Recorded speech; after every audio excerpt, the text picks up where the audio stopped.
ਰਤੇਸ਼ ਲੱਖੀ ਨੇ ਅੱਜ ਇੱਕ ਪ੍ਰੋਗਰਾਮ ਦੇ ਵਿੱਚ ਇਹ ਗੱਲ ਕਹੀ ਹੈ। ਕਈ ਉਹਨੇ ਉਦਾਹਰਨ ਸਬੂਤ ਗਵਾਹੀਆਂ ਦੇ ਕੇ ਇਹ ਗੱਲ ਕਹੀ ਹੈ ਕਿ ਜਿਹੜੀ ਪੰਜਾਬ ਦੀ ਸਿਆਸੀ ਲੀਡਰਸ਼ਿਪ ਆ ਸਾਰੀ, ਇਹਨਾਂ ਚੋਂ ਕੋਈ ਨਹੀਂ ਹੈਗਾ ਜਿਹੜਾ ਪੰਜਾਬ ਦੇ ਹੱਕਾਂ ਜਾਂ ਹਿੱਤਾਂ ਦੀ ਰਾਖੀ ਕਰ ਸਕਦਾ ਹੋਵੇ। ਹਰਿਆਣਾ ਜਿਹੜਾ ਹੈ ਉਹ ਥੋੜੇ ਬਹੁਤੇ ਪੈਸੇ ਪਾ ਕੇ ਪੰਜਾਬ ਯੂਨੀਵਰਸਿਟੀ ਚੰਡੀਗੜ੍ਹ ਦੇ ਵਿੱਚ ਆਪਦਾ ਦਾਅਵਾ ਜਿਹੜਾ ਹੈ ਉਹ ਪੇਸ਼ ਕਰ ਰਿਹਾ, ਦਾਅਵਾ ਵਧਾ ਰਿਹਾ। ਕਿਸੇ ਪੰਜਾਬ ਦੇ ਲੀਡਰ ਨੇ ਚੋਣ ਨਹੀਂ ਕੀਤੀ, ਵਿਰੋਧ ਨਹੀਂ ਕੀਤਾ, ਉਹਦੇ ਖਿਲਾਫ ਝੰਡਾ ਡੰਡਾ ਨਹੀਂ ਖੜਕਾਇਆ। ਪਹਿਲਾਂ ਉਹਨਾਂ ਨੇ ਚੰਡੀਗੜ੍ਹ ਦੇ ਵਿੱਚ ਬਣੇ ਹੋਏ 에ਅਰਪੋਰਟ 'ਚ ਹਿੱਸਾ ਪਾ ਲਿਆ, ਹੁਣ ਉਹ ਕਹਿੰਦੇ ਆ ਕਿ ਅਸੀਂ ਯੂਨੀਵਰਸਿਟੀ 'ਚ ਪਾਉਣਾ। ਪਿੱਛੇ ਜੇ ਉਹਨਾਂ ਨੇ ਕਿਹਾ ਵੀ ਸਾਡੀ ਜੀ ਜਿਹੜੀ ਵਿਧਾਨ ਸਭਾ ਉਹਦੇ 'ਚ ਸੀਟਾਂ ਵਧਣਗੀਆਂ, ਸੀਟਾਂ ਮਤਲਬ MLA ਸਾਡੇ ਹਰਿਆਣੇ 'ਚ ਹੁਣ ਵੱਧ ਜਾਣੇ ਅੱਗੇ ਨਾਲੋਂ, ਸਾਨੂੰ ਅਸੈਂਬਲੀ ਬਣਾ ਕੇ ਦਿੱਤੀ ਜਾਵੇ ਨਵੀਂ। ਸ਼੍ਰੀਮਾਨ ਭਗਵੰਤ ਮਾਨ ਜੀ ਜਿਹੜੇ ਕਿ ਬਹੁਤ ਜ਼ਿਆਦਾ ਚਾਤਰ, ਸਿਆਣੇ ਤੇ ਵਿਦਵਾਨ ਮੰਨੇ ਜਾਂਦੇ, ਅੱਜ ਕੱਲ੍ਹ ਕਈ ਲੋਕਾਂ ਨੂੰ ਬੜਾ ਵਹਿਮ ਪਿਆ ਹੈ ਵੀ ਜਿਹੜੀਆਂ ਗੱਲਾਂ ਇਹ ਕਰਦਾ ਕੋਈ ਕਰ ਹੀ ਨਹੀਂ ਸਕਦਾ। ਉਹਦੇ 70 ਸਾਲ ਦਾ ਕਹਿੰਦੇ ਰਿਕਾਰਡ ਟੁੱਟ ਗਿਆ। ਭਗਵੰਤ ਮਾਨ ਕਹਿੰਦਾ ਜੇ ਇਹਨਾਂ ਨੂੰ ਦੇਣੀ ਆ ਨਾ ਹਰਿਆਣੇ ਵਾਲਿਆਂ ਨੂੰ, ਫਿਰ ਸਾਨੂੰ ਵੀ ਬਣਾ ਦਿਓ। ਸਾਰੀ ਦੁਨੀਆ ਪਿੱਟ ਕੇ ਮਰ ਗਈ ਉਹ ਭਰਾਵਾ। ਆਪਣੇ ਕੋਲ ਤਾਂ ਰਾਜਧਾਨੀ ਚੰਡੀਗੜ੍ਹ ਆਪਣਾ ਸਾਰਾ, ਆਪਣਾ ਸਟੈਂਡ ਤਾਂ ਇਹ ਹੋਣਾ ਚਾਹੀਦਾ ਕਿ ਇੱਥੇ ਹਰਿਆਣੇ ਦਾ ਹੱਕ ਹੀ ਕੋਈ ਨਹੀਂ। ਹਰਿਆਣੇ ਨੂੰ ਕੌਣ ਉਹਦੇ ਦੇਣ ਵਾਲੇ?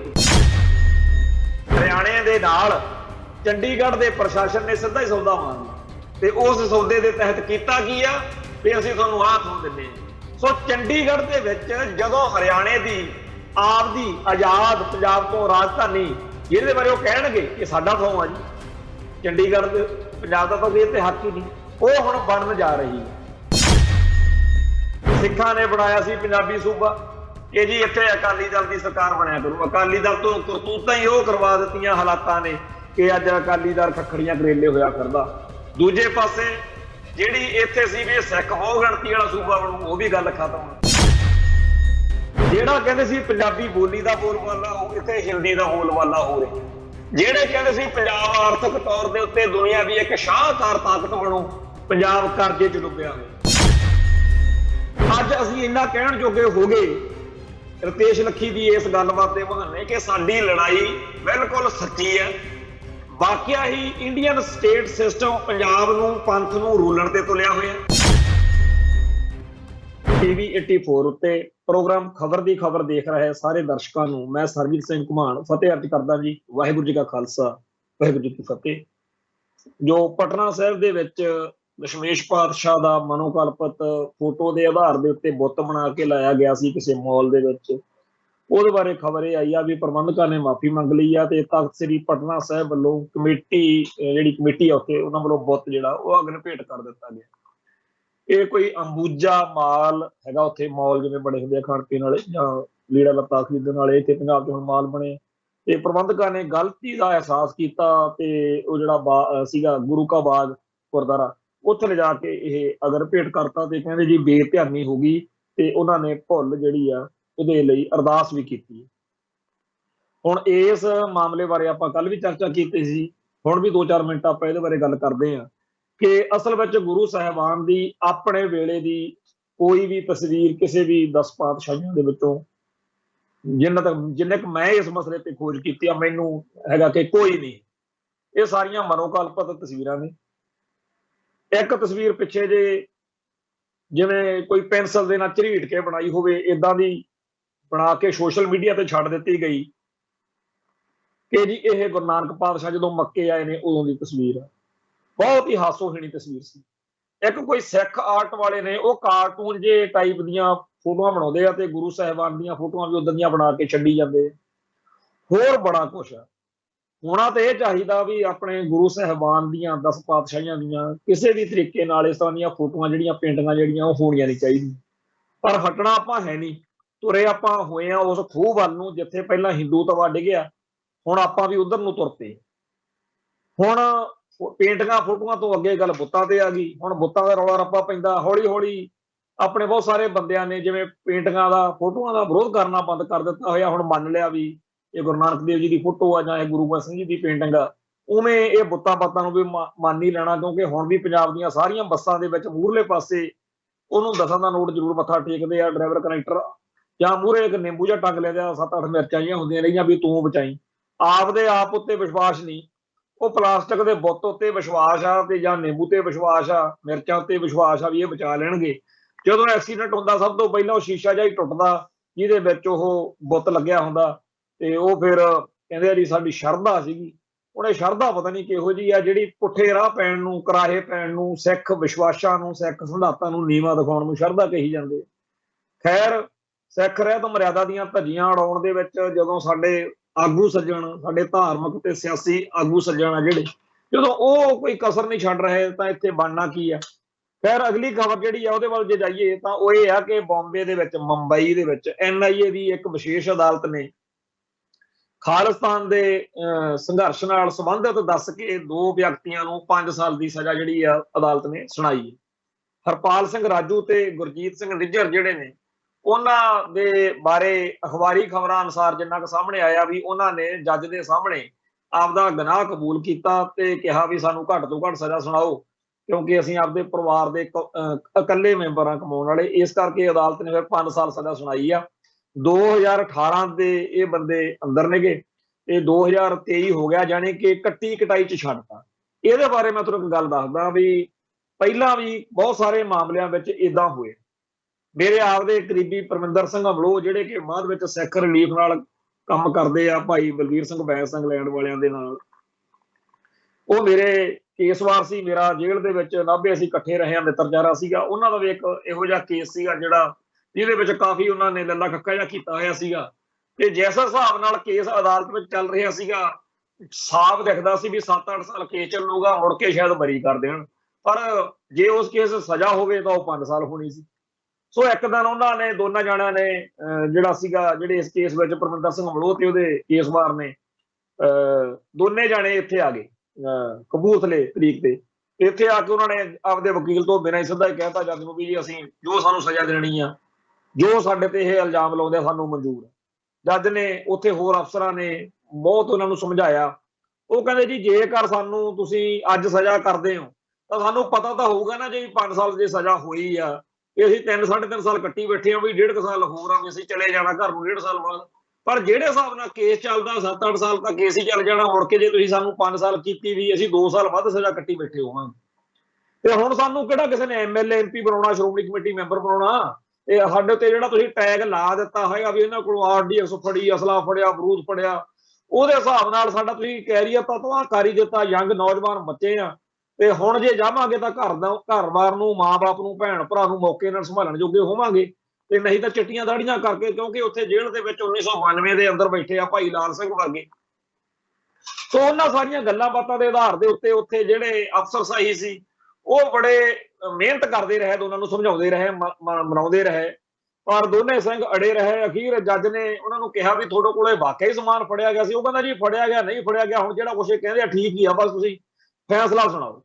ਸੋ ਜੱਜ ਵੀ ਸਮਝ ਗਿਆ ਕਿ ਨੌਜਵਾਨਾਂ ਦਾ ਧੱਕਾ ਹੋ ਰਿਹਾ, ਤੇ ਅਫਸਰਸ਼ਾਹੀ ਜਿਹੜੀ ਸੀ ਉਹਦੇ ਹੱਥਾਂ ਪੈਰਾਂ ਚ ਆਈ ਫਿਰੀ। ਸਾਡਾ ਜਿਹੜਾ ਉਹ ਵਕੀਲ ਸੀ ਕੀਤਾ ਹੋਇਆ ਉਹ ਆਪਦਾ ਰੰਡੀ ਰੋਣਾ ਰੋਵੇ, ਪਰ ਨੌਜਵਾਨ ਡਟੇ ਰਹੇ। ਅਖੀਰ ਉਹਨੇ, ਜਿਹੜਾ ਜੱਜ ਸੀ, ਉਹਨੇ ਸਜ਼ਾ ਇਸ ਹਿਸਾਬ ਨਾਲ ਸੁਣਾਈ ਬਈ ਕੱਟੀ ਕਟਾਈ ਚ ਛੱਡਤਾ, ਜਿਵੇਂ ਯਾਨੀ ਕਿ ਉਹਨਾਂ ਨੂੰ 5-10 ਦਿਨ ਹੋਰ ਜੇਲ੍ਹ ਚ ਰਹਿਣਾ ਪਿਆ। ਇਸ ਕਰਕੇ ਕਿਉਂਕਿ ਉਹ ਜਿਵੇਂ ਕਹਿ ਦਈਏ ਵੀ ਸਿੱਧਾ ਨਹੀਂ ਹੁੰਦਾ ਸੀ, ਜਿਹੜੀ ਤਰੀਕ ਨੂੰ ਸਿੱਧਾ ਜਾਂਦਾ ਹੋਵੇ ਨਾ ਵੀ 2 ਸਾਲ 6 ਮਹੀਨੇ ਇਸ ਤਰ੍ਹਾਂ ਜਿਵੇਂ ਆਪਾਂ ਕਰੀਦਾ, ਜਿਹੜੇ ਉੱਪਰਲੇ ਦਿਨ ਸੀ ਉਹ ਕੱਟ ਕੇ ਜੇਲ੍ਹ ਚ ਉਹ ਆਰਾਮ ਨਾਲ ਆਪਦੇ ਘਰੇ ਆ ਗਏ। ਉਦੋਂ ਬਾਅਦ ਵਿੱਚ ਹੋਰ ਵੀ ਕਈਆਂ ਨੂੰ ਇਹ ਮੱਤ ਮਿਲ ਗਈ ਵੀ ਹੁਣ ਆਪਣੇ ਤੇ ਕੇਸ ਦਾ ਝੂਠਾ ਸੱਚਾ ਪਾ ਹੀ ਦਿੱਤਾ, ਤੇ ਇਹਨਾਂ ਨੇ ਆਪਾਂ ਨੂੰ ਵੈਸੇ ਹੀ 5-6 ਸਾਲ ਜੇਲ੍ਹ ਚ ਰੱਖਣਾ ਕੇਸ ਦੇ ਬਹਾਨੇ। 150-200 ਰੱਖ ਲੈਂਦੇ ਆ ਗਵਾਹ, ਤੇ ਉਹਦੇ ਵਿੱਚੋਂ ਗਵਾਹ ਜਿਹੜੇ ਆ ਜੂੰ ਦੀ ਤੋਰ ਨਾਲ ਹੌਲੀ-ਹੌਲੀ ਭੁਗਤਾਉਂਦੇ ਆ, ਤੇ ਜਦੋਂ ਤੱਕ ਬੰਦਾ ਸੋਚਣ ਲੱਗਦਾ ਇਸ ਗੱਲ ਨੂੰ, ਉਦੋਂ ਤੱਕ 4 ਸਾਲ ਹੋ ਚੁੱਕੇ ਹੁੰਦੇ। ਅਗਲਾ ਕਹਿੰਦਾ ਯਾਰ ਇਸ ਤੋਂ ਜੇ ਇਸ ਹਿਸਾਬ ਨਾਲ ਹੁਣ ਚੱਲਿਆ, ਹੁਣ ਤੱਕ ਹਜੇ 10 ਗਵਾਹ ਭੁਗਤੇ ਆ, ਕਿ ਇਹਨਾਂ ਨੇ ਜਿਹੜਾ ਰੱਖਿਆ ਹੋਇਆ ਇਹ ਇਹਨਾਂ ਲਿਸਟ ਵੱਡੀ, ਉਹਦੇ ਵਿੱਚੋਂ ਜੇ 10 ਗਵਾਹ ਅਗਲੇ 4 ਸਾਲ ਚ ਭੁਗਤੇ, 8 ਸਾਲ ਤੱਕ ਅਗਲੇ ਗਵਾਹਾਂ ਨੂੰ ਭੁਗਤਾਉਣ ਚ ਹੀ ਲੱਗ ਜਾਣਾ, ਹਜੇ ਫੇਰ ਪਤਾ ਨਹੀਂ। ਸੋ ਇਸ ਕਰਕੇ ਸੌਖਾ ਤਰੀਕਾ ਇਹ ਆ ਵੀ ਕੱਟੀ ਕਟਾਈ ਚ ਲੈ ਲਓ। ਉਹ ਇਹ ਗੱਲ ਇਦੋਂ ਪਹਿਲਾਂ ਭਾਈ ਬਲਜੀਤ ਸਿੰਘ ਭਾਊ ਤੇ ਹੋਰ ਸਿੰਘਾਂ ਨੇ ਦਿੱਲੀ ਦੀ ਇੱਕ ਸ਼ਾਇਦ ਰੋਹਣੀ ਇਲਾਕੇ ਦੀ ਅਦਾਲਤ ਆ, ਉੱਥੇ ਵੀ ਕੀਤਾ ਸੀ।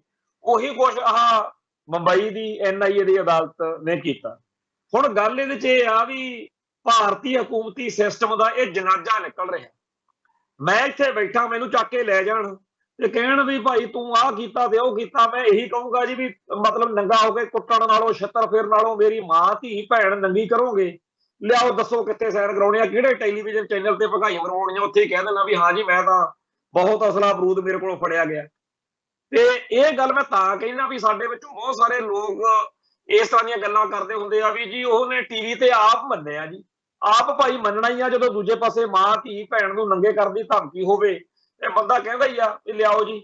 ਸਾਡੇ ਕੋਲ ਇਹੋ ਜਿਹੇ ਬੰਦੇ ਹਜ਼ਾਰਾਂ ਹੀ ਨੇ ਜਿਨ੍ਹਾਂ ਨੇ ਕੁਝ ਨਹੀਂ ਸੀ ਕੀਤਾ, ਪਰ ਉਹਨਾਂ ਨੂੰ ਹਕੂਮਤ ਦੇ ਜ਼ੁਲਮ ਸਾਹਮਣੇ ਜਾਂ ਇਉਂ ਕਹੀਏ ਵੀ ਕਰਤੂਤਾਂ ਸਾਹਮਣੇ ਝੁਕ ਕੇ ਮੀਡੀਆ ਦੇ ਸਾਹਮਣੇ ਮੰਨਣਾ ਪਿਆ। ਤੇ ਬਹੁਤੇ ਲੋਕ ਉਸ ਮੀਡੀਆ ਦੀ ਕਟਿੰਗ ਜਾਂ ਕਲਿੱਪ ਨੂੰ ਵੀਡੀਓ ਨੂੰ ਦੇਖ ਕੇ ਚੀਕਾਂ ਜਿਹਾ ਮਾਰੀ ਜਾਂਦੇ ਆ ਕਿ ਬੜਾ ਖਤਰਨਾਕ ਖਾੜਕੂ ਸੀ, ਪਰ ਖਤਰਨਾਕ ਕੌਣ ਸੀ ਕਿੰਨਾ ਕੁ ਸੀ ਇਹ ਸਾਨੂੰ ਪਤਾ ਹੀ ਹੁੰਦਾ। ਅਗਲੀ ਗੱਲ ਇਹ ਕਿ ਜਦੋਂ ਇਸ ਤਰੀਕੇ ਨਾਲ ਅਦਾਲਤਾਂ ਦੇ ਵਿੱਚ ਕੱਟੀ ਕਟਾਈ ਛੱਡਣ ਦੀ ਗੱਲ ਆਉਂਦੀ ਆ ਕਿ ਕੱਟੀ ਕਟਾਈ ਚ ਜਿੰਨੀ ਆਪਾਂ ਜੇਲ੍ਹ ਚ ਕੈਦ ਬੈਠੇ ਆ ਜਿੰਨੇ ਟਾਈਮ ਦੇ ਉਨੀ, ਤੇ ਬੜੇ ਸਾਡੇ ਮਨ ਦੇ ਉੱਤੇ ਇਸ ਗੱਲ ਦਾ ਮੇਰੇ ਆਉਂਦਾ ਵੀ ਇਸ ਵੇਲੇ ਵੀ ਦੋ ਨੌਜਵਾਨ ਨੇ ਭਾਈ ਰਵਿੰਦਰਪਾਲ ਸਿੰਘ ਪਿੰਡ ਮਹਿਣਾ ਜ਼ਿਲ੍ਹਾ ਮੋਗਾ ਤੇ ਭਾਈ ਆਪਣਾ ਜਿਹੜਾ ਮੇਰਾ ਦੂਜਾ ਦੋਸਤ ਇਹ ਇੱਥੋਂ ਮੇਰੇ ਸਰਕਲ ਦੇ ਵਿੱਚੋਂ ਨੌਜਵਾਨ ਫੜ ਕੇ ਅੰਦਰ ਕਰ ਤੇ ਇਹਨਾਂ ਨੂੰ ਜਦੋਂ ਉੱਥੇ ਅੰਦਰ ਕੀਤਾ ਤਾਂ ਗਵਾਹ ਗਵੂ ਜਿਹੜੇ ਡਰਾ ਧਮਕਾ ਕੇ ਭਗਤਾ ਕੇ ਇਸ ਵੇਲੇ ਇੱਥੇ ਲੈ ਆਉਂਦੇ ਵੀ ਪਿੱਛੇ ਜੇ ਉਹ ਵਿਚਾਰੇ ਸੁਨੇਹੇ ਲਾਉਂਦੇ ਸੀ ਵੀ ਸਾਨੂੰ ਕੱਟੀ ਕਟਾਈ ਚੀਜ਼ੇ ਛੱਡ ਦੇਣ। ਉਦੋਂ ਉਹਨਾਂ ਨੂੰ ਵਕੀਲ ਮੰਝਪੁਰ ਨੇ ਤੇ ਅਸੀਂ ਸਾਰਿਆਂ ਨੇ ਇਹੀ ਕਿਹਾ ਸੀ ਵੀ ਨਹੀਂ ਹੋ ਸਕਦਾ, ਕਿਉਂਕਿ NIA ਦਾ ਹਿਸਾਬ ਕਿਤਾਬ ਕੀ ਆ ਬਈ ਉਹਨਾਂ ਦੇ ਮਸਾਂ 95% ਜਿਹੜੇ ਕੇਸ ਨੇ ਨਾ ਉਹ ਸਾਰੇ ਬਰੀ ਹੋ ਜਾਂਦੇ ਆ, 5% ਵਿੱਚ ਜਿਹੜੇ ਨੇ ਉਹਨਾਂ ਚੋਂ ਸਜ਼ਾ ਹੁੰਦੀ ਆ, ਤੇ ਜਿਹੜੇ 5% ਨੇ ਉਹ ਉੱਪਰਲੀ ਅਦਾਲਤ ਵਿੱਚੋਂ ਜਾ ਕੇ ਬੰਦੇ ਰਿਹਾ ਹੋ ਜਾਂਦੇ ਆ। 100% NIA ਦੇ ਫੜੇ ਹੋਏ ਬੰਦੇ ਜਿਹੜੇ ਆ ਉਹ ਬਰੀ ਹੋ ਜਾਂਦੇ ਆ, ਪਰ ਇਹ 5-7 ਸਾਲ ਉਹਨਾਂ ਦੇ ਜੇਲ੍ਹ ਚ ਲਵਾ ਦਿੰਦੇ। ਇਸ ਗੱਲ ਦੇ ਵਿੱਚ ਉਹਨਾਂ ਨੇ ਇੱਕ ਰਾਹ ਲੱਭ ਲਿਆ NIA ਵਾਲਿਆਂ ਨੇ ਵੀ ਬੰਦੇ ਨੂੰ ਇੰਨਾ ਕੁ ਲਮਕਾਓ, ਇੰਨੀ ਕੁ ਘਸਾਈ ਕਰਾਓ। ਬੰਦਾ ਆਪ ਕਹਿੰਦਾ ਅੰਗਰੇਜ਼ੀ ਵੀ ਜਿਹੜਾ ਕੁਝ ਤੁਸੀਂ ਕਹਿੰਦੇ ਹੋ ਮੈਂ ਮੰਨ ਲੈਣਾ। ਸੋ ਜਿਹੜਾ ਇਹ ਬੰਬੇ ਦੇ ਵਿੱਚ ਸਜ਼ਾ ਹੋਈ ਆ ਇਹਨਾਂ ਨੇ ਆਪਣੇ ਆਪ ਇਸ ਕਰਕੇ ਗੁਨਾਹ ਕਬੂਲ ਕੀਤਾ। ਉਹ ਜਿਹੜੇ ਮੇਰੇ ਮਿੱਤਰ ਸੀ ਉਹ ਵੀ ਤਾਂ ਕਹਿੰਦੇ ਫਿਰਦੇ ਸੀ ਭਾਈ ਗੱਲ ਕਰੋ, ਆਪਾਂ ਜੇਕਰ ਕੋਈ ਰਾਹ ਬਣਦਾ ਹੋਵੇ। ਅਸੀਂ ਉਹਨਾਂ ਨੂੰ ਸਮਝਾਇਆ ਵੀ ਹੋ ਸਕਦਾ ਤੁਸੀਂ ਬਰੀ ਹੋ ਜਾਓ, ਪਰ ਉਹ ਕਹਿੰਦੇ ਸਾਨੂੰ ਉਹਨਾਂ ਟਾਈਮ ਇਹਨਾਂ ਨੇ ਲਮਕਾਈ ਰੱਖਣਾ। ਹੁਣ ਗੱਲ ਤਾਂ ਇਹ ਸੱਚੀ ਆ, ਪਰ ਇਹ ਜਿਹੜਾ ਸਾਰਾ ਕੁਝ ਆ ਸਾਡੇ ਦੂਰ ਦਰਾਡੇ ਇੱਧਰ ਉੱਧਰ ਬੈਠੇ ਭੈਣ ਭਰਾ ਉਹਨਾਂ ਨੂੰ ਇਸ ਗੱਲ ਦਾ ਪਤਾ ਨਹੀਂ। ਜਿਹੜੇ ਵਿੱਚ ਦੀ ਲੰਘਦੇ ਆ ਨਾ ਸਾਡੇ ਵਰਗੇ, ਸਾਨੂੰ ਪੁੱਛੋ ਤੁਸੀਂ ਇਹ ਸਿਸਟਮ ਕਿਵੇਂ ਕੰਮ ਕਰਨਾ। ਸਾਨੂੰ ਤੁਸੀਂ ਜਿਸ ਵੀ ਨੁਕਤੇ ਬਾਰੇ ਕਹੋ ਅਸੀਂ ਤੁਹਾਨੂੰ ਸਮਝਾ ਸਕਦੇ ਹਾਂ, ਬੰਦੇ ਬਣਾ ਸਕਦੇ ਹਾਂ ਵੀ ਇਹ ਜਿਹੜਾ ਸਿਸਟਮ ਆ ਇੱਥੇ ਜਿਹੜੇ ਆਪਾਂ ਲੱਗੇ ਪਏ ਹੁੰਦੇ ਆ ਜੀ ਉਹਨੇ ਆਪ ਮੰਨਿਆ। ਪਿੱਛੇ ਜੇ ਜਦੋਂ ਭਾਈ ਜਗਤਾਰ ਸਿੰਘ ਹਵਾਰਾ ਜੇਲ੍ਹ ਚੋਂ 2004 ਦੇ ਵਿੱਚ ਫਰਾਰ ਹੋਏ, ਉਦੋਂ ਇੱਕ ਜਦੋਂ ਗ੍ਰਿਫਤਾਰੀ ਹੋਈ ਤਾਂ ਬਾਅਦ ਵਿੱਚ ਨੌਜਵਾਨ ਫੜੇ ਗਏ ਆਪਣੇ ਉੱਥੋਂ ਲੁਧਿਆਣਿਓਂ। ਉਹਨਾਂ ਨੇ ਦੱਸਿਆ ਵੀ ਹਾਂਜੀ ਅਸੀਂ ਭਾਈ ਜਗਤਾਰ ਸਿੰਘ ਹਵਾਰਾ ਨਾਲ ਗਏ ਤਾਂ ਸੀ ਫਤਿਹਗੜ੍ਹ ਸਾਹਿਬ, ਇੱਕ ਸਕੂਟਰ ਚਲਾਉਣ ਲੱਗਿਆ ਸੀ ਨੌਜਵਾਨ, ਉਹਨੂੰ ਸ਼ੂਟ ਕੀਤਾ ਸੀਗਾ। ਉੱਥੇ ਪੁਲਿਸ ਨੇ ਪਤਾ ਕੀਤਾ ਵੀ ਯਾਰ ਉਹ ਬੰਦਾ ਕਿਹੜਾ ਜਿਹੜਾ ਇਹਨਾਂ ਨੇ ਹਵਾਰੇ ਉਹਨਾਂ ਨੇ ਉੱਥੇ ਮਾਰਿਆ ਉਦੋਂ। ਤਾਂ ਉਹ ਕਹਿਣ ਲੱਗੇ ਵੀ ਜੀ ਇੱਥੇ ਇੱਕ ਡਾਕਟਰ ਸੀ RMP ਵੀ ਉਹ ਮਾਰਿਆ। ਉਹ ਹਵਾਰੇ ਨੂੰ ਉੱਥੇ ਪੁੱਛਣ ਲੱਗੇ ਹਵਾਰਾ ਸਾਹਿਬ ਨੂੰ, ਕਿਉਂਕਿ ਉੱਥੇ ਲੈ ਗਏ ਸੀ ਦਿੱਲੀ, ਤੇ ਦਿੱਲੀ ਪਤਾ ਕਰਵਾਇਆ ਵੀ ਕਿਉਂ ਮਾਰਿਆ ਭਾਈ ਤੁਸੀਂ ਉਹ ਬੰਦਾ। ਤਾਂ ਉਹ ਕਹਿੰਦਾ ਵੀ ਉਹ ਭਾਈ ਜਗਤਾਰ ਸਿੰਘ ਹਵਾਰੇ ਨੇ ਦੱਸਿਆ ਵੀ ਉਹ ਤਾਂ ਭਾਈ ਬਲਵਿੰਦਰ ਸਿੰਘ ਜਟਾਣਾ ਤੇ ਭਾਈ ਚਰਨਜੀਤ ਸਿੰਘ ਚੰਨਾ ਝੱਲੀਆਂ ਵਾਲੇ ਨੂੰ ਮਰਵਾਉਣ ਵਾਲਾ ਕੈਟ ਸੀਗਾ, ਇਸ ਕਰਕੇ ਮਰਵਾਇਆ ਸੀ। ਤੇ ਜਿਹੜੀ ਫਤਿਹਗੜ੍ਹ ਸਾਹਿਬ ਦੀ ਪੁਲਿਸ ਸੀ ਉਹਨੇ ਭਾਈ ਹਵਾਰੇ ਹੋਣਾ ਬਾਰੇ ਜਾਂ ਇਹਨਾਂ ਖਾੜਕੂ ਸਿੰਘਾਂ ਦੇ ਬਾਰੇ ਪਤਾ ਕਰਾਉਣ ਦੀ ਥਾਂ ਉੱਥੇ ਕਿਸੇ ਹੋਰ ਨੌਜਵਾਨ ਨੂੰ ਚੱਕਿਆ, ਛਿੱਤਰ ਫੇਰਿਆ। ਉਹ ਬੰਦਾ ਕਹਿੰਦਾ ਜੀ ਠੀਕ ਆ ਜਿੱਥੇ ਸਾਈਨ ਕਰਾਉਣੇ ਕਰਾ ਲਓ। ਉਹ ਬੰਦੇ ਤੇ ਕੇਸ ਪਾ ਕੇ ਉਹਨੂੰ ਇਹ ਜੇਲ੍ਹ ਯਾਤਰਾ ਕਰਾਈ ਫਿਰਦੇ ਸੀ। ਬਾਅਦ ਵਿੱਚ ਐਡਵੋਕੇਟ ਨਵਕਿਰਨ ਸਿੰਘ ਨੇ ਉਸ ਨੌਜਵਾਨ ਦਾ ਕੇਸ ਹਾਈਕੋਰਟ 'ਚ ਲੜਿਆ, ਉਹਨੂੰ ਮੁਆਵਜ਼ਾ ਦਿੱਤਾ। ਫਿਰ ਉਹ ਕੇਸ ਬਾਅਦ ਵਿੱਚ ਸਿੰਘਾਂ ਦੇ ਚੱਲਿਆ ਜਾਂ ਜਿਵੇਂ ਵੀ ਕਹਾਣੀ ਆ। ਕਹਿਣ ਦਾ ਭਾਵ ਇਹ ਹੈਗਾ ਵੀ ਇੱਥੇ ਕੁਛ ਪਤਾ ਨਹੀਂ। ਜਿਹੜਾ ਲਿੱਲੀ ਸ਼ਰਮਾ ਮਾਰਿਆ ਸੀ ਡੇਰਾ ਸਰਸਾ ਪ੍ਰੇਮੀ, ਉਹਦਾ ਵੀ ਕੇਸ ਵਿੱਚ ਹੋਰ ਹੀ ਨੌਜਵਾਨ ਚੱਕ ਕੇ ਉਹਨਾਂ ਨੂੰ 3-4 ਜਣਿਆਂ ਨੂੰ ਟੰਗੀ ਫਿਰਦੇ ਸੀਗੇ। ਬਾਅਦ ਵਿੱਚ ਹੋਰ ਕਹਾਣੀ ਨਿਕਲੀ। ਸੋ ਇੱਥੇ ਅੰਨੀ ਪੀਂਦੀ ਆ ਤੇ ਕੁੱਤਾ ਚੱਟਦਾ।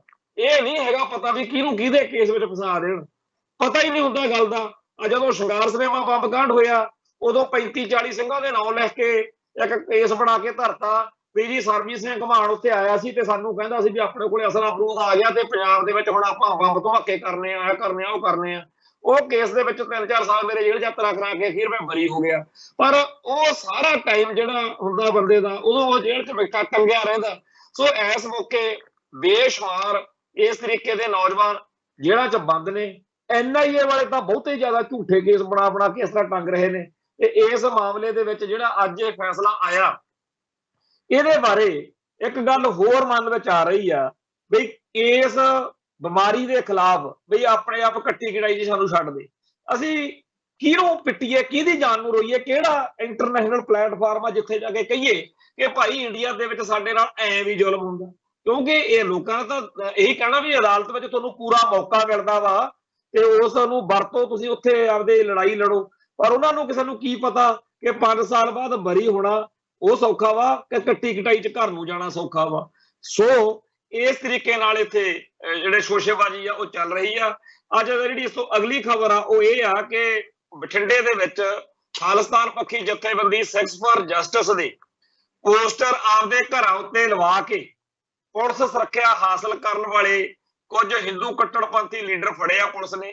ਕਈ ਮਹੀਨਿਆਂ ਦੀ ਜਾਂਚ ਤੋਂ ਬਾਅਦ ਇਹ ਫੜੇ ਆ। ਇਹ ਮਾਮਲਾ ਤਾਂ ਪੁਰਾਣਾ ਵਾ, ਪਰ ਫਰਵਰੀ ਮਹੀਨੇ ਤੋਂ ਇਹ ਗੱਲ ਚੱਲੀ ਆਉਂਦੀ ਸੀ। ਅਖੀਰ ਉਹ ਬੰਦੇ ਜਿਹੜੇ ਆ ਉਹ ਗ੍ਰਿਫਤਾਰ ਹੋਏ ਆ, ਹਿੰਦੂ ਸ਼ਿਵ ਸੈਨਾ ਦੇ ਬੰਦੇ ਆ। ਤੇ ਉਹਨਾਂ ਨੇ ਇੱਕ ਬੰਦੇ ਨੂੰ ਕੁੱਟਮਾਰ ਵੀ ਕੀਤੀ ਵੀ ਤੂੰ ਪੋਸਟਰ ਨਹੀਂ ਲਾਉਂਦਾ ਸਾਡੇ ਖਿਲਾਫ, ਪੋਸਟਰ ਲਾ ਫੇਰ ਸਾਨੂੰ ਜਿਹੜੀ ਧਮਕੀ ਜਿਹੜੀ ਆ ਦੇਖਣ ਤੋਂ ਬਾਅਦ ਪੁਲਿਸ ਸ਼ਾਇਦ ਸਾਨੂੰ ਸਿਕਿਉਰਿਟੀ ਦੇ ਦਊਗੀ। ਸੋ ਹਿੰਦੂ ਕੱਟੜਪੰਥੀ ਇਹ ਕਰਤੂਤਾਂ ਪਹਿਲੇ ਦਿਨ ਤੋਂ ਕਰਦੇ ਆ ਰਹੇ, ਪਰ ਕਦੇ NIA ਵਾਲਿਆਂ ਨੇ ਇਹਨਾਂ ਵੱਲ ਧਿਆਨ ਨਹੀਂ ਦਿੱਤਾ, ਕਦੇ ਕਿਸੇ ਨੇ NSA ਲਵਾ ਕੇ ਇਹਨਾਂ ਨੂੰ ਡਿਬਰੂਗੜ੍ਹ ਨਹੀਂ ਭੇਜਿਆ। ਹੁਣ ਵੀ ਇਹਨਾਂ ਨੂੰ ਪੂਰਾ ਐਨ ਮਾਨਤਾਨ ਨਾਲ ਰੱਖਣਗੇ। ਆ 15-20 ਦਿਨ ਇਹਨਾਂ ਦੀ ਜ਼ਮਾਨਤ ਹੋ ਜਾਣੀ ਆ। ਇਦੋਂ ਪਹਿਲਾਂ ਘੱਟੋ ਘੱਟ 70-80 ਹਿੰਦੂ ਕੱਟੜਪੰਥੀ ਜਿਹੜੇ ਨੇ ਉਹ ਧਮਕੀਆਂ ਜਾਂ ਖਾਲਿਸਤਾਨ ਪੱਖੀ ਪੋਸਟਰ ਜਾਂ ਕਹਿਣਾ ਜੀ ਫੋਨ ਤੇ ਐ ਹੋ ਗਿਆ ਉਹ ਹੋ ਗਿਆ ਰੌਲਾ ਰੱਪਾ ਪਾ ਕੇ ਇਸ ਤਰੀਕੇ ਨਾਲ ਸਿਕਿਉਰਟੀਆਂ ਲੈਣ ਦੇ ਕੇਸਾਂ ਵਿੱਚ ਨੰਗੇ ਹੋ ਚੁੱਕੇ ਆ। ਪਰ ਪੰਜਾਬ ਪੁਲਿਸ ਜਿਹੜੀ ਆਮ ਭੋਲੇ ਭਾਲੇ ਸਿੱਖਾਂ ਦੇ ਉੱਤੇ ਜ਼ਬਰ ਕਰਨ ਲੱਗਿਆ ਸਕੈਂਟ ਲਾਉਂਦੀ ਆ, ਇਹਨਾਂ ਨੂੰ ਕੋਈ ਕੁਝ ਨਹੀਂ ਕਹਿੰਦਾ। ਅੱਜ ਅਸੀਂ ਇਸ ਜਿਹੜੇ ਫੜੇ ਆ ਇਹ ਸੰਦੀਪ ਪਾਠਕ ਹੁਣੀ, ਇਹਨਾਂ ਦੀਆਂ ਫੋਟੋਆਂ ਦੇਖ ਰਹੇ ਆ, ਐਨ ਪੂਰੀ ਠੁੱਕ ਨਾਲ ਐਨ ਚੜਾਈ ਨਾਲ ਜਾਣੀ ਕਿ ਅਗਲੇ ਤੁਰੇ ਫਿਰਦੇ ਆ। ਜਦੋਂ ਸਾਡੇ ਨੌਜਵਾਨ ਨੂੰ ਸ਼ੱਕ ਦੇ ਬਿਨਾਂ ਤੇ ਵੀ ਫੜਿਆ ਹੁੰਦਾ ਉਹਦੇ ਉਸੇ ਜਾਣਸਾਰੀ ਚੱਡੇ ਪਾੜ ਦਿੰਦੇ ਆ, ਉਹਦੀ ਬੇਇੱਜ਼ਤੀ ਕਰਦੇ ਆ, ਉਹਦੇ ਕਕਾਰਾਂ ਦੀ ਬੇਅਦਬੀ ਕਰਦੇ ਆ। ਤੇ ਇਸ ਤਰੀਕੇ ਨਾਲ ਇਸ ਮੁਲਕ ਦੇ ਵਿੱਚ ਸਿੱਖਾਂ ਦੇ ਉੱਤੇ ਇਹ ਜ਼ੁਲਮ ਹੋ ਰਿਹਾ। ਖੈਰ, ਜਿਹੜਾ ਅੱਜ ਸਭ ਤੋਂ ਅਹਿਮ ਮਸਲਾ ਉਹਦੇ ਵੱਲ ਆਪਾਂ ਆਈਏ ਬਈ ਮੈਂ ਆਪਣੇ ਇਸ ਪ੍ਰੋਗਰਾਮ ਦੇ ਵਿੱਚ ਭਾਰਤੀ ਚੈਨਲਾਂ ਜਾਂ ਭਾਰਤੀ ਮੀਡੀਆ ਜਾਂ ਭਾਰਤ ਦੇ ਅਖਬਾਰਾਂ ਵਾਲਿਆਂ ਦੇ ਬਾਰੇ ਬਹੁਤ ਗੱਲਾਂ ਬਾਤਾਂ ਸੰਗਤਾਂ ਨਾਲ ਦਰਸ਼ਕਾਂ ਨਾਲ ਸਾਂਝੀਆਂ ਕਰਦਾ। ਬਹੁਤੀ ਵਾਰ ਕਿਸੇ ਪੱਤਰਕਾਰ ਦੇ ਜਾਂ ਕਿਸੇ ਮੀਡੀਆ ਕਰਮੀ ਦੇ ਜਾਂ ਮੀਡੀਆ ਪਲੇਟਫਾਰਮ ਦੇ ਖਿਲਾਫ ਮੇਰੇ ਵਿਚਾਰ ਹੁੰਦੇ। ਅੱਜ ਇੱਕ ਨਵੀਂ ਤਰ੍ਹਾਂ ਦੀ ਗੱਲ ਮੈਂ ਕਰਨ ਜਾ ਰਿਹਾ, ਉਹ ਹੈਗਾ ਇੱਕ ਰਤੇਸ਼ ਲੱਖੀ ਅਨਪਲਗਡ ਨਾਂ ਦਾ ਚੈਨਲ ਆ। ਉਹਦੇ ਉੱਤੇ ਰਤੇਸ਼ ਲੱਖੀ ਜਿਹੜਾ ਕਿ ਪਹਿਲਾਂ PTC ਦੇ ਉੱਤੇ ਬਹੁਤ ਚਰਚਿਤ ਰਿਹਾ, ਉਸ ਵਿਅਕਤੀ ਨੇ ਆਪਦਾ ਇਹ YouTube ਚੈਨਲ ਬਣਾਇਆ ਤੇ ਉਹਨੇ ਜਿਹੜੀ ਗੱਲਬਾਤ ਕੀਤੀ ਆ ਅੱਜ ਆਪਦੇ ਪ੍ਰੋਗਰਾਮ ਦੇ ਵਿੱਚ, ਉਹ ਸਾਰਾ ਕੁਝ ਉਹੀ ਆ ਜਿਹੜਾ ਸਾਡੇ ਵਰਗੇ ਲੋਕ ਜਾਂ ਪੰਥ ਦਰਦੀ ਜਾਂ ਕੌਮ ਨੂੰ ਪੰਜਾਬ ਨੂੰ ਪਿਆਰ ਕਰਨ ਵਾਲੇ ਅਕਸਰ ਕਹਿੰਦੇ। ਪਰ ਜਦੋਂ ਉਹ ਗੱਲਾਂ ਅਸੀਂ ਕਹਿੰਦੇ ਹੁੰਦੇ ਆ ਉਦੋਂ ਰਤੇਸ਼ ਲੱਖੀ ਸਮੇਤ ਸਾਰਾ ਮੀਡੀਆ ਭਾਰਤ ਦਾ ਪਿੱਟਦਾ ਵੀ ਇਹ ਅੱਤਵਾਦੀ ਨੇ, ਇਹ ਵੱਖਵਾਦੀ ਨੇ, ਇਹਨਾਂ ਦੇ ਸੰਬੰਧ ਪਾਕਿਸਤਾਨ ਨਾਲ ਨੇ, ਇਹਨਾਂ ਦੇ ਮਗਰ ISI ਆ, ਇਹ ਹਿੰਦੂ ਸਿੱਖ ਏਕਤਾ ਦੇ ਦੁਸ਼ਮਣ ਨੇ, ਇਹ ਭਾਈਚਾਰਕ ਸਾਂਝ ਦੇ ਵੈਰੀ ਨੇ। ਇਦਾਂ ਦੇ ਟੈਗ ਜਿਹੜੇ ਨੇ ਉਹ ਸਾਨੂੰ ਲਾਏ ਜਾਂਦੇ। ਪਰ ਉਹੀ ਗੱਲਾਂ ਜਿਹੜੀਆਂ ਅੱਜ ਰਤੇਸ਼ ਲੱਖੀ ਨੇ ਆਪਦੇ ਪ੍ਰੋਗਰਾਮ 'ਚ ਕਹੀਆਂ ਨੇ, ਜਦੋਂ ਰਤੇਸ਼ ਲੱਖੀ ਬੋਲਿਆ ਤਾਂ ਉਹਨੂੰ ਕਿਸੇ ਨੇ ਕੁਝ ਨਹੀਂ ਕਿਹਾ ਨਾ ਕਹਿਣਾ। ਹਾਂ, ਇੰਨਾ ਕੁ ਜ਼ਰੂਰ ਆ ਵੀ ਅੱਜ ਅਸੀਂ ਇੰਨਾ ਕਹਿਣ ਜੋਗੇ ਹੋ ਗਏ ਰਤੇਸ਼ ਲੱਖੀ ਦੀ ਇਸ ਗੱਲਬਾਤ ਦੇ ਬਹਾਨੇ ਕਿ ਸਾਡੀ ਲੜਾਈ ਬਿਲਕੁਲ ਸੱਚੀ ਹੈ। ਵਾਕਿਆ ਹੀ ਇੰਡੀਅਨ ਸਟੇਟ ਸਿਸਟਮ ਪੰਜਾਬ ਨੂੰ ਪੰਥ ਨੂੰ ਰੂਲਣ ਤੇ ਤੁਲਿਆ ਹੋਇਆ ਤੇ ਕੋਈ ਵੀ ਧਿਰ ਕੋਈ ਵੀ ਆਗੂ ਲੀਡਰ ਕੁਝ ਨਹੀਂ ਦਿਖਦਾ ਜਿਹੜਾ ਸਾਨੂੰ ਇਸ ਸਾਰੇ ਕਾਸੇ ਤੋਂ ਬਚਾ ਸਕੇ। ਹੁਣ ਉਹਨੇ ਆਪਾਂ ਮੇਨ ਮਸਲੇ ਵੱਲ, ਰਤੇਸ਼ ਲੱਖੀ ਨੇ ਅੱਜ ਇੱਕ ਪ੍ਰੋਗਰਾਮ ਦੇ ਵਿੱਚ ਇਹ ਗੱਲ ਕਹੀ ਹੈ, ਕਈ ਉਹਨੇ ਉਦਾਹਰਨ ਸਬੂਤ ਗਵਾਹੀਆਂ ਦੇ ਕੇ ਇਹ ਗੱਲ ਕਹੀ ਹੈ ਕਿ ਜਿਹੜੀ ਪੰਜਾਬ ਦੀ ਸਿਆਸੀ ਲੀਡਰਸ਼ਿਪ ਆ ਸਾਰੀ, ਚਾਹੇ ਉਹ ਕਾਂਗਰਸ ਦੀ ਆ, ਚਾਹੇ ਉਹ ਬਾਦਲ ਦਲ ਦੀ ਆ, ਚਾਹੇ ਉਹ ਭਾਜਪਾ ਦੀ ਆ ਤੇ ਚਾਹੇ ਕਾਮਰੇਡਾਂ ਦੀ ਆ, ਉਹਦੇ ਟੈਗ ਜਿਹੜਾ ਮਰਜੀ ਹੋਵੇ, वैसे तो हुण पार्टियां पूटियां वाला काम बड़ा रहा नहीं, क्योंकि पता ही नहीं लगता है भी कैप्टन अमरिंदर सिंह कल अकाली सी, फिर कांग्रसी बन गए, ते कल अगले दिन भाजपा वाले बन गए। ते ये नहीं पता भी अज तक कांग्रेस दे मुख मंत्री या आगू दे रूप दे विच कैप्टन अमरिंदर सिंह श्रोमणी अकाली दल बादल दे लीडरां दे नाल आढ़ा लाउंदे हुंदे सी ते बादल दल वाले उन्हां नूं बुरा भला बोलदे हुंदे सी। पर भविख विच इह भी हो सकदा भी अकाली भाजपा गठजोड़ हो जाए ते पंजाब दे विच कैप्टन अमरिंदर सिंह ते होर जिहड़े उहदे नाल कांग्रेसी लीडर भाजपा च गए हुए ने ਉਹ ਤੇ ਸੁਖਬੀਰ ਬਾਦਲ ਹੁਣ ਇਕੱਠੇ ਜੱਫੀ ਪਾਈ ਖੜੇ ਹੋਣ, ਕੋਈ ਬੜੀ ਵੱਡੀ ਗੱਲ ਨਹੀਂ। ਜੇ ਕਿਤੇ ਭਵਿੱਖ ਵਿੱਚ ਅਕਾਲੀ ਭਾਜਪਾ ਗੱਠਜੋੜ ਹੋ ਜੇ ਤਾਂ ਪੰਜਾਬ ਦੇ ਵਿਚਲੇ ਉਹ ਸਾਰੇ ਕਾਂਗਰਸੀ ਲੀਡਰ ਜਿਹੜੇ ਭਾਜਪਾ 'ਚ ਚਲੇ ਗਏ ਉਹਨਾਂ ਨਾਲ ਫਿਰ ਫੋਟੋਆਂ ਖਿਚਾਉਣੀਆਂ ਪੈਣੀਆਂ, ਇਕੱਠੇ ਕੰਮ ਕਰਨਾ ਪੈਣਾ ਪੰਜਾਬ ਦੇ ਵਿੱਚ। ਸੋ ਇਸ ਕਰਕੇ ਇਹਨਾਂ ਸਿਆਸੀ ਭਲਵਾਨਾਂ ਦਾ ਕੋਈ ਥੋਹ ਨਹੀਂ, ਕੋਈ ਇਹਨਾਂ ਦਾ ਹੈ ਨਹੀਂ ਹਿਸਾਬ ਕਿਤਾਬ। ਰਤੇਸ਼ ਲੱਖੀ ਨੇ ਇਹ ਗੱਲ ਆਖੀ ਆ ਵੀ ਇਹ ਸਾਰੇ ਦੇ ਸਾਰੇ ਜਿੰਨੇ ਵੀ ਲੀਡਰ ਨੇ ਪੰਜਾਬ ਦੇ, ਇਹਨਾਂ ਚੋਂ ਕੋਈ ਨਹੀਂ ਹੈਗਾ ਜਿਹੜਾ ਪੰਜਾਬ ਦੇ ਹੱਕਾਂ ਜਾਂ ਹਿੱਤਾਂ ਦੀ ਰਾਖੀ ਕਰ ਸਕਦਾ ਹੋਵੇ, ਕਿਉਂਕਿ ਹੁਣ ਤੱਕ ਇਹਨਾਂ ਨੇ ਕੀਤੀ ਨਹੀਂ। ਉਹਨੇ ਕਈ ਗੱਲਾਂ ਸੁਣਾਈਆਂ, ਜਿਵੇਂ ਉਹਨੇ ਕਿਹਾ ਵੀ ਜਿਹੜੀ ਪੰਜਾਬ ਯੂਨੀਵਰਸਿਟੀ ਹੈ ਜਿਹਦੇ ਵਿੱਚ ਕਾਂਗਰਸ ਵਾਲੇ ਅਕਾਲੀ ਦਲ ਵਾਲੇ ਜਾਂ ਹੋਰ ਸਾਰੇ ਅੱਡ-ਅੱਡ ਮੌਕਿਆਂ ਦੇ ਉੱਤੇ ਕੰਜਰਕੜੀ ਘੋਲਦੇ ਰਹੇ ਇਸ ਮਸਲੇ ਤੇ ਅੱਜ ਉਹ ਆਰਥਿਕ ਪੱਖੋਂ ਲੋੜ ਆ ਉੱਥੇ ਬੜੀ ਕਮਜ਼ੋਰੀ ਆ, ਤਾਂ ਹਰਿਆਣੇ ਵਾਲੇ ਕਹਿੰਦੇ ਵੀ ਸਾਤੋਂ ਪੈਸੇ ਲੈ ਲਓ, ਸਾਡੇ ਇਹਦੇ ਵਿੱਚ ਕੁਝ ਕਾਲਜ ਐਫੀਲੀਏਟ ਕਰ ਲਓ ਹਰਿਆਣੇ ਦੇ, ਤੇ ਨਾਲੇ ਸਾਡੇ ਸੈਨੇਟ ਦੇ ਕੁਝ ਮੈਂਬਰ ਵੀ ਪਾ ਦਿਓ। ਹਰਿਆਣਾ ਜਿਹੜਾ ਹੈ ਉਹ ਥੋੜੇ ਬਹੁਤੇ ਪੈਸੇ ਪਾ ਕੇ ਪੰਜਾਬ ਯੂਨੀਵਰਸਿਟੀ ਚੰਡੀਗੜ੍ਹ ਦੇ ਵਿੱਚ ਆਪਦਾ ਦਾਅਵਾ ਜਿਹੜਾ ਹੈ ਉਹ ਪੇਸ਼ ਕਰ ਰਿਹਾ, ਦਾਅਵਾ ਵਧਾ ਰਿਹਾ। ਕਿਸੇ ਪੰਜਾਬ ਦੇ ਲੀਡਰ ਨੇ ਚੂੰ ਨਹੀਂ ਕੀਤੀ, ਵਿਰੋਧ ਨਹੀਂ ਕੀਤਾ, ਉਹਦੇ ਖਿਲਾਫ ਝੰਡਾ ਡੰਡਾ ਨਹੀਂ ਖੜਕਾਇਆ, ਨਾ ਖੜਕਾਉਣਾ। ਦੂਜੀ ਗੱਲ ਬਈ ਜੇਕਰ ਇਸ ਤੋਂ ਪਹਿਲਾਂ ਇੱਕ ਹੋਰ ਮਸਲਾ ਵਾ ਵੀ ਜਿੱਦਣ ਸਰਦਾਰ ਸੁਖਬੀਰ ਸਿੰਘ ਬਾਦਲ ਨੇ ਆਪਦੀ ਭੱਜ ਦੌੜ ਦੇ ਨਾਲ ਚੰਡੀਗੜ੍ਹ ਦੇ ਵਿੱਚ ਇੱਕ 에ਅਰਪੋਰਟ ਦਾ ਕੰਮ ਸਿਰੇ ਚੜਾ ਲਿਆ ਵੀ ਇੱਥੇ ਜੀ ਇੰਟਰਨੈਸ਼ਨਲ 에ਅਰਪੋਰਟ ਬਣੇ ਜਿਹੜਾ ਚੱਲਦਾ ਹੁਣ, ਉਹ ਜਦੋਂ ਕਹਿੰਦੇ ਵੀ 에ਅਰਪੋਰਟ ਦਾ ਉਦਘਾਟਨ ਕਰਨਾ ਸੀ ਉਦੋਂ ਘੰਟਾ ਕੁ ਪਹਿਲਾਂ ਭੁਪਿੰਦਰ ਸਿੰਘ ਹੁੱਡਾ ਜਿਹੜਾ ਉਸ ਮੌਕੇ ਕਾਂਗਰਸ ਦਾ ਇੱਥੋਂ ਦਾ ਹਰਿਆਣੇ ਦਾ ਮੁੱਖ ਮੰਤਰੀ ਸੀ, ਉਹਨੇ ਰੰਡੀ ਰੋਣਾ ਪਾ ਲਿਆ ਵੀ ਮੈਂ ਤਾਂ ਨਹੀਂ ਆਉਂਦਾ ਜੀ, ਨਾ ਕੋਈ ਹੋਰ ਸਾਡਾ ਲੀਡਰ ਜਾਵੇ, ਕਿਉਂਕਿ ਹਰਿਆਣੇ ਅਤੇ ਪੰਜਾਬ ਦੇ ਸਾਰੇ ਲੀਡਰਾਂ ਨੇ ਦਿੱਲੀ ਤੋਂ ਵੀ ਆਉਣੇ ਸੀ, ਕੁਝ ਉਹਨਾਂ ਨੇ ਉਦਘਾਟਨ ਦਾ ਪ੍ਰੋਗਰਾਮ ਲਿਖਿਆ ਹੋਇਆ ਸੀ। ਉਹ ਕਹਿੰਦੇ ਜੀ ਸਾਡਾ ਇੱਕ ਹਿੱਸਾ ਹੋਵੋ।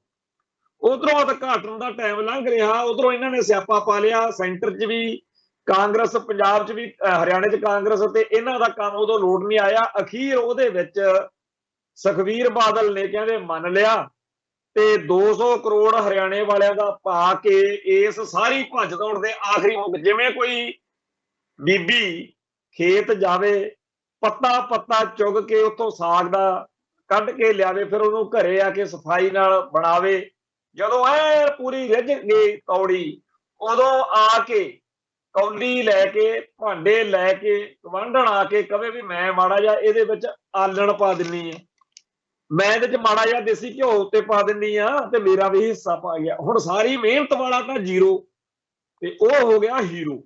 ਸੋ ਹਰਿਆਣੇ ਵਾਲੇ ਜਦੋਂ ਇਹ ਕਰਤੂਤ ਕਰਨ ਵਿੱਚ ਕਾਮਯਾਬ ਹੋ ਗਏ, ਸੁਖਬੀਰ ਬਾਦਲ ਨੂੰ ਪੁੱਛਿਆ, ਰਤੇਸ਼ ਲੱਖੀ ਕਹਿੰਦਾ ਮੈਂ ਪੁੱਛਿਆ, ਤੇ ਉਹ ਕਹਿੰਦਾ ਜੀ ਫਿਰ ਕੀ ਹੋ ਗਿਆ, ਐ ਕਿਹੜਾ ਇਹ ਪੰਜਾਬ ਦੇ ਮਾਲਕ ਬਣ ਜਾਣਗੇ। ਪਰ ਅੱਜ ਅਗਲਿਆਂ ਨੇ ਅਗਲਾ ਸਟੈਪ ਚੱਕ ਲਿਆ। ਪਹਿਲਾਂ ਉਹਨਾਂ ਨੇ ਚੰਡੀਗੜ੍ਹ ਦੇ ਵਿੱਚ ਬਣੇ ਹੋਏ 에ਅਰਪੋਰਟ 'ਚ ਹਿੱਸਾ ਪਾ ਲਿਆ, ਹੁਣ ਉਹ ਕਹਿੰਦੇ ਆ ਵੀ ਅਸੀਂ ਯੂਨੀਵਰਸਿਟੀ 'ਚ ਪਾਉਣਾ।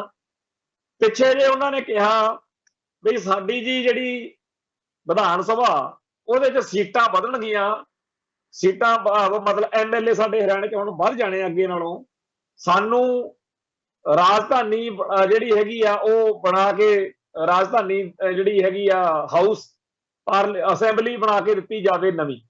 ਤੇ ਉਹ ਕਹਿੰਦੇ ਵੀ ਠੀਕ ਆ, ਸੋ ਤੁਹਾਨੂੰ ਅਸੀਂ, ਰਾਜਨਾਥ ਜਦੋਂ ਭਗਾਈ ਮਾਰ ਕੇ ਗਿਆ ਪਿਛਲੇ ਸਾਲ, ਵੀ ਠੀਕ ਆ ਜੀ ਚੰਡੀਗੜ੍ਹ ਦੇ ਵਿੱਚ ਹਰਿਆਣੇ ਲਈ ਵੱਖਰੀ ਰਾਜਧਾਨੀ ਬਣਾ ਕੇ ਦਿਆਂਗੇ। ਤੇ ਸ਼੍ਰੀਮਾਨ ਭਗਵੰਤ ਮਾਨ ਜੀ ਜਿਹੜੇ ਕਿ ਬਹੁਤ ਜ਼ਿਆਦਾ ਚਾਤਰ, ਸਿਆਣੇ ਤੇ ਵਿਦਵਾਨ ਮੰਨੇ ਜਾਂਦੇ, ਅੱਜ ਕੱਲ ਕਈ ਲੋਕਾਂ ਨੂੰ ਬੜਾ ਵਹਿਮ ਪਿਆ ਹੋਇਆ ਵੀ ਜਿਹੜੀਆਂ ਗੱਲਾਂ ਇਹ ਕਰਦਾ ਕੋਈ ਕਰ ਹੀ ਨਹੀਂ ਸਕਦਾ, ਉਹਦੇ 70 ਸਾਲ ਦਾ ਕਹਿੰਦੇ ਰਿਕਾਰਡ ਟੁੱਟ ਗਿਆ। ਭਗਵੰਤ ਮਾਨ ਕਹਿੰਦਾ ਜੇ ਇਹਨਾਂ ਨੂੰ ਦੇਣੀ ਆ ਨਾ ਹਰਿਆਣੇ ਵਾਲਿਆਂ ਨੂੰ, ਫਿਰ ਸਾਨੂੰ ਵੀ ਬਣਾ ਦਿਓ। ਸਾਰੀ ਦੁਨੀਆ ਪਿੱਟ ਕੇ ਮਰ ਗਈ ਉਹ ਭਰਾਵਾ। ਆਪਣੇ ਕੋਲ ਤਾਂ ਰਾਜਧਾਨੀ ਚੰਡੀਗੜ੍ਹ ਆਪਣਾ ਸਾਰਾ, ਆਪਣਾ ਸਟੈਂਡ ਤਾਂ ਇਹ ਹੋਣਾ ਚਾਹੀਦਾ ਕਿ ਇੱਥੇ ਹਰਿਆਣੇ ਦਾ ਹੱਕ ਹੀ ਕੋਈ ਨਹੀਂ। ਹਰਿਆਣੇ ਨੂੰ ਕੌਣ ਹੋਗੇ ਦੇਣ ਵਾਲੇ ਤੁਸੀਂ? ਪਰ ਉਹਨੇ ਨਵੀਂ ਵੀ ਸੱਪ ਕੱਢਤਾ ਵੀ ਜੇ ਇਹਨਾਂ ਨੂੰ ਬਣਾ ਕੇ ਦੇਣੀ ਹੈ ਜੀ ਸਾਨੂੰ ਵੀ ਬਣਾ ਦਿਓ। ਸਾਡਾ ਤਾਂ ਇਹ ਬਣਦਾ ਵੀ ਭਾਈ ਹਰਿਆਣੇ ਵਾਲਿਓ, ਕਰਨਾਲ ਦੇ ਵਿੱਚ, ਪਾਣੀਪਤ ਦੇ ਵਿੱਚ, ਗੜਗਾਉਂ ਚ, ਹਿਸਾਰ ਚ ਜਿੱਥੇ ਬਣਾਉਣੀਆਂ ਆਪਦੀ ਰਾਜਧਾਨੀ ਬਣਾਓ, ਤੁਹਾਡਾ ਵੱਖਰਾ ਸੂਬਾ। ਪਰ ਉਹਨਾਂ ਨੇ ਨਵਾਂ ਹੀ, ਆਮ ਆਦਮੀ ਪਾਰਟੀ ਨੇ ਇਹ ਸੱਪ ਕੱਢਤਾ ਤੇ ਗੱਲ ਹੋਰ ਹੀ ਪਾਸੇ ਚਲੀ ਗਈ। ਹੁਣ ਇਸ ਮਾਮਲੇ ਵਿੱਚ ਸਾਰੇ ਜਾਣੇ ਸੁੰਨ ਹੋਏ ਬੈਠੇ ਆ ਬਈ ਕੇਂਦਰ ਸਰਕਾਰ ਦੇ ਕਹਿਣ ਦੇ ਉੱਤੇ, ਕਿਉਂਕਿ ਉਹ ਬੜੇ ਸਕੀਮ ਨਾਲ ਚੱਲ ਰਹੇ ਕੇਂਦਰ ਵਾਲੇ, ਬੀਜੇਪੀ ਵਾਲੇ, RSS ਵਾਲੇ, ਜਨ ਸੰਘ ਵਾਲੇ। ਬੜਾ ਦੁੱਖ ਆ ਉਹਨਾਂ ਨੂੰ ਕਿ ਪੰਜਾਬੀ ਸੂਬਾ ਬਣ ਕਾਹਤੋਂ। ਉਦੋਂ ਹੀ ਗੁਲਜ਼ਾਰੀ ਲਾਲ ਨੰਦਾ ਕਹਿੰਦਾ ਹੁੰਦਾ ਸੀ ਨਾ ਵੀ ਛੇਤੀ ਕੀਤੇ ਤਾਂ ਪੰਜਾਬੀ ਸੂਬਾ ਆਪਾਂ ਬਣਾਉਂਦੇ ਨਹੀਂ, ਜੇ ਬਣ ਗਿਆ ਤਾਂ ਇਹਨਾਂ ਦੀਆਂ ਆਉਣ ਵਾਲੀਆਂ ਨਸਲਾਂ ਜਿਹੜੀਆਂ ਪਿੱਟਿਆ ਕਰਨਗੀਆਂ। ਤੇ ਅਜੇ ਪਿੱਟਦੇ ਤਾਂ ਹੁਣ ਵੀ ਆ ਸਿੱਖ, ਪਰ ਹੋਰ ਜ਼ਿਆਦਾ ਦੁੱਖ ਦੇਣ ਲਈ ਜਿਹੜੀਆਂ ਖੇਡਾਂ ਖੇਡੀਆਂ ਜਾ ਰਹੀਆਂ ਨੇ ਉਹਦੇ ਤਹਿਤ ਕੀ ਪੱਤਾ ਖੇਡਿਆ ਜਾ ਰਿਹਾ ਕਿ ਆਪਾਂ ਸਹਿਜੇ ਸਹਿਜੇ ਚੰਡੀਗੜ੍ਹ ਦੇ ਵਿੱਚ, ਪੰਜਾਬ ਦੇ ਵਿੱਚ ਇਹੋ ਜਿਹੇ ਹਾਲਾਤ ਬਣਾਓ ਕਿ ਪੰਜਾਬ ਦਾ ਕੇਸ ਕਮਜ਼ੋਰ ਹੁੰਦਾ ਜਾਵੇ। ਹੁਣ ਜਿਵੇਂ ਪਹਿਲਾਂ ਉਹਨਾਂ ਨੇ 에ਅਰਪੋਰਟ 'ਚ ਹਿੱਸਾ ਪਾਇਆ, ਜਿਵੇਂ ਹੁਣ ਉਹਨਾਂ ਨੇ ਚੰਡੀਗੜ੍ਹ ਦੇ ਪੰਜਾਬ ਯੂਨੀਵਰਸਿਟੀ ਦੇ ਵਿੱਚ ਕਾਲਜ ਤੇ ਪੈਸਾ ਦੇਣਾ ਚਾਹਿਆ, ਹੁਣ ਉਹਨਾਂ ਨੇ ਇੱਕ ਨਵਾਂ ਕੰਮ ਕਰ ਲਿਆ ਵੀ ਚੰਡੀਗੜ੍ਹ ਦੇ ਪ੍ਰਸ਼ਾਸਨ ਦੀ ਹਰਿਆਣਾ ਸਰਕਾਰ ਨਾਲ ਸੈਟਿੰਗ ਹੋ ਗਈ ਕਿ ਚੰਡੀਗੜ੍ਹ ਪ੍ਰਸ਼ਾਸਨ ਚੰਡੀਗੜ੍ਹ ਦੇ ਵਿੱਚ ਫਲਾਣੇ ਥਾਂ ਦੇ ਉੱਤੇ ਤੁਹਾਨੂੰ ਰਾਜਧਾਨੀ ਬਣਾਉਣ ਲਈ, ਅਸੈਂਬਲੀ ਬਣਾਉਣ ਲਈ ਥਾਂ ਦੇ ਦਿੰਦਾ, ਤੁਸੀਂ ਇਹਦੇ ਬਦਲੇ ਸਾਨੂੰ ਕੋਈ ਥਾਂ ਦੇ ਦਿਓ। ਸੋ ਚੰਡੀਗੜ੍ਹ ਪ੍ਰਸ਼ਾਸਨ ਨੇ ਆਪਦੇ ਤੌਰ ਤੇ ਹੀ, ਕਿਉਂਕਿ ਯੂਟੀ ਹੈ ਕੇਂਦਰ ਦੇ ਅਧੀਨ, ਸੋ ਪੰਜਾਬ ਦੇ ਲੋਕ ਜਿਹੜੇ ਅੱਜ ਤੱਕ ਇਸ ਗੱਲ ਦਾ ਦੁੱਖ ਕਰਦੇ ਆ ਵੀ ਸਾਡੇ ਪਿੰਡ ਉਜਾੜ ਕੇ ਇਹ ਚੰਡੀਗੜ੍ਹ ਵਸਾਇਆ ਗਿਆ, ਉਹਨਾਂ ਨੂੰ ਕਿਸੇ ਨੇ ਪੁੱਛਿਆ ਨਹੀਂ, ਦੱਸਿਆ ਨਹੀਂ। ਮਾਲਕ ਜਿਹੜੇ ਆ, ਜਿਵੇਂ ਪੰਜਾਬ ਦੇ ਪਾਣੀਆਂ ਦੇ ਬਾਰੇ ਕੋਈ ਪੰਜਾਬ ਨੂੰ ਨਹੀਂ ਪੁੱਛਦਾ, ਆਪੇ ਹੀ ਫੈਸਲੇ ਕੋਈ ਕਰੀ ਕੁਰੀ ਜਾਂਦਾ, ਇਵੇਂ ਹੀ ਇੱਥੇ ਹੋ ਰਿਹਾ। ਚੰਡੀਗੜ੍ਹ ਦੇ ਉੱਤੇ ਪੰਜਾਬ ਦਾ ਹੱਕ ਆ, ਇਹ ਗੱਲ ਕਿੰਨੀ ਵਾਰ ਮੰਨੀ ਜਾ ਚੁੱਕੀ ਆ। 1986 ਦੇ ਵਿੱਚ 26 ਜਨਵਰੀ ਵਾਲੇ ਦਿਨ ਸਰਦਾਰ ਸਰਜੀਤ ਸਿੰਘ ਬਰਨਾਲਾ, ਉਹਦੀ ਸਰਕਾਰ, ਉਹ ਥਾਪੀਆਂ ਮਾਰਦੇ ਫਿਰਦੇ ਸੀਗੇ ਵੀ ਅੱਜ ਉੱਥੇ ਪਾਰਲੀਮੈਂਟ ਤੋਂ, ਲਾਲ ਕਿਲੇ ਤੋਂ ਇਹਨੇ ਐਲਾਨ ਕਰਨਾ, ਰਾਜੀਵ ਗਾਂਧੀ ਨੇ ਸਾਡੇ ਨਾਲ ਸਮਝੌਤਾ ਹੋਇਆ, ਰਾਜੀਵ ਲੌਂਗੋਵਾਲ ਸਮਝੌਤਾ। ਚੰਡੀਗੜ੍ਹ ਕਹਿੰਦੇ ਪੰਜਾਬ ਨੂੰ ਮਿਲ ਜਾਣਾ। ਚੰਡੀਗੜ੍ਹ ਪੰਜਾਬ ਨੂੰ ਦੇਣ ਦੇ ਐਲਾਨ ਆਖਰੀ ਮੌਕੇ ਤੇ ਪਿਛਲੇ ਸਮੇਂ ਦੇ ਵਿੱਚ ਮੁੱਕਰਦੇ ਰਹੇ ਲੀਡਰ, ਤੇ ਅੱਜ ਤੱਕ ਮਿਲਿਆ ਨਹੀਂ। ਤੇ ਜਿਹੜਾ ਮਿਲਣ ਦੀ ਆਸ ਸੀ ਉਹਦੇ ਵਿੱਚ ਹੁਣ ਤੁਸੀਂ ਦੇਖ ਲਓ ਵੀ ਕੋਈ ਯੂਨੀਵਰਸਿਟੀ 'ਚ, ਕੋਈ 에ਅਰਪੋਰਟ 'ਚ ਹਿੱਸਾ ਪਾਈ ਜਾਂਦਾ, ਤੇ ਨਾਲ ਦੀ ਨਾਲ ਆਹ ਨਵਾਂ ਚੰਦ ਚੜ ਗਿਆ ਵੀ ਹਰਿਆਣੇ ਦੇ ਨਾਲ ਚੰਡੀਗੜ੍ਹ ਦੇ ਪ੍ਰਸ਼ਾਸਨ ਨੇ ਸਿੱਧਾ ਹੀ ਸੌਦਾ ਮਾਰ ਲਿਆ। ਤੇ ਉਸ ਸੌਦੇ ਦੇ ਤਹਿਤ ਕੀਤਾ ਕੀ ਆ ਵੀ ਅਸੀਂ ਤੁਹਾਨੂੰ ਆਹ ਥਾਂ ਦਿੰਦੇ ਹਾਂ।